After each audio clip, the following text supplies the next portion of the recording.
Lho lah kok dadi kaya ngene kahanan. Pati Gandamana tak rudha paripeksa tak pulasara. Ora nyono babar pisan. Clorong ing panah lan tumbak saka Wadyabala lho lah kok wah kaya ngene piye kahanane mbuh ora weruh.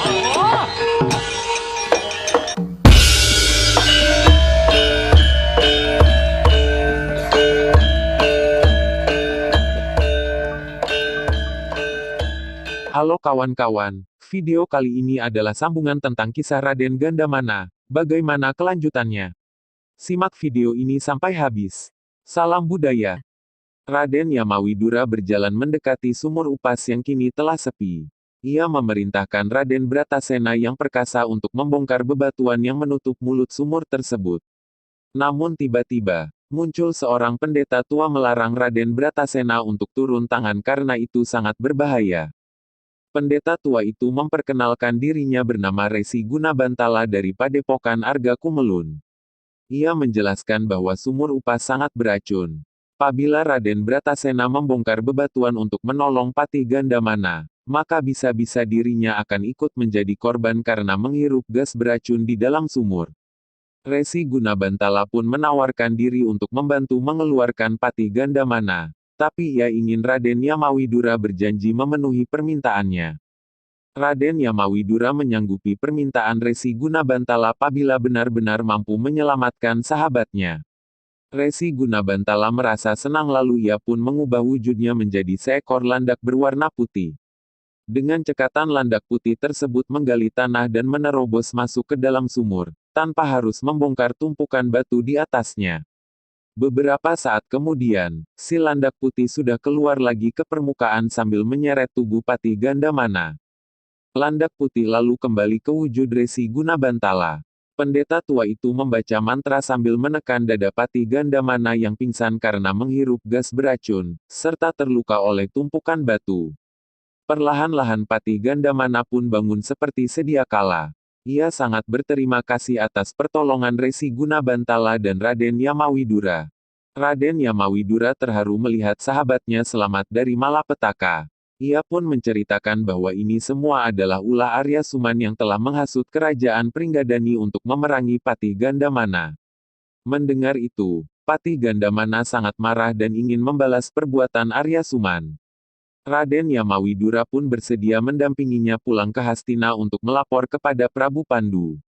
Akan tapi, Resi Gunabantala menagih janji Raden Yamawidura di awal tadi. Raden Yamawidura pun bertanya apa yang menjadi permintaan sang pendeta tua dan ia siap mengabulkannya. Resi Gunabantala menjelaskan bahwa ia memiliki seorang putri bernama Endang Sinduwati yang bermimpi menikah dengan Raden Yamawidura. Resi Gunabantala sangat ingin mewujudkan mimpi putrinya tersebut bagaimanapun caranya. Raden Yamawidura menjelaskan bahwa dirinya sudah mempunyai istri bernama Dewi Padmarini, putri Adipati Dipacandra dari Pagombakan. Dari perkawinan itu pun telah lahir seorang putra bernama Raden Sanjaya yang saat ini masih kecil. Resi Gunabantala menjawab tidak masalah jika Raden Yamawidura memiliki istri lebih dari satu. Ia rela jika putrinya dimadu asalkan impian tersebut dapat terwujudkan. Raden Yamawidura lalu meminta pendapat Kiai Syema tentang masalah ini. Kiai Syema pun menyarankan agar Raden Yamawidura sebagai kesatria hendaknya menepati janji yang telah diucapkannya tadi. Raden Yamawidura akhirnya menurut. Ia pun bersedia menikahi Endang Sinduwati, putri Resi Gunabantala. Maka, rombongan lalu dibagi menjadi dua. Patih Gandamana bersama Raden Bratasena pulang ke kerajaan Hastina, sedangkan Raden Yamawidura, Raden Permadi, dan para panakawan mengikuti Resi Gunabantala menuju Padepokan Arga Kumelun, di mana Endang Sinduwati telah menunggu. Sementara itu, Arya Suman bersama Raden Suyudana dan Raden Dursasana telah sampai di hadapan Prabu Pandu Dewanata. Hadir pula Adipati Dretarastra dan Dewi Gendari dalam pertemuan itu.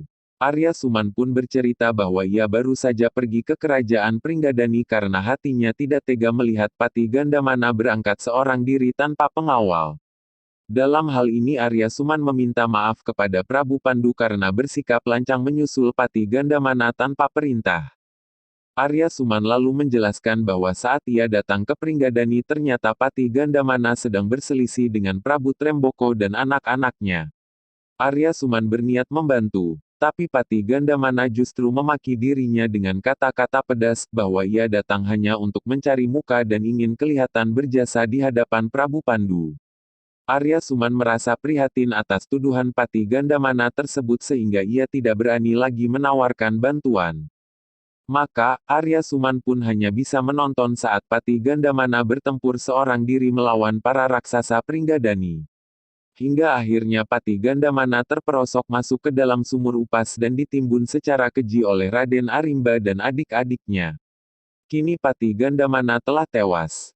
Arya Suman berusaha mengeluarkan jasadnya tapi jumlah musuh terlalu banyak sehingga ia terpaksa pulang untuk melapor kepada Prabu Pandu. Prabu Pandu sangat prihatin mengetahui nasib buruk yang menimpa Pati Gandamana.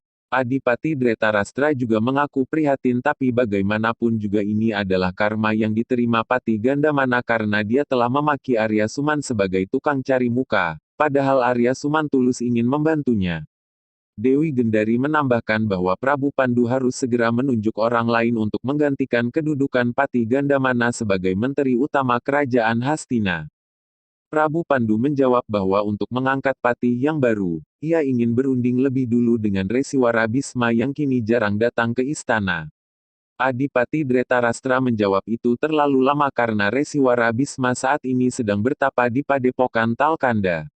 Lagi pula keadaan Hastina sedang genting karena setiap saat Prabu Tremboko bisa datang menyerang.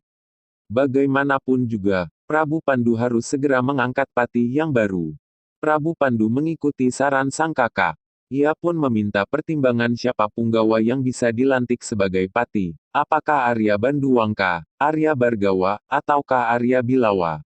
Adipati Dretarastra menolak nama-nama itu karena mereka semua adalah punggawa tua. Saat ini kerajaan Hastina membutuhkan seorang tokoh muda yang pandai dan cekatan karena keadaan sedang darurat. Maka, calon yang paling tepat hanyalah Arya Suman. Yang tidak lain adalah Sengkuni.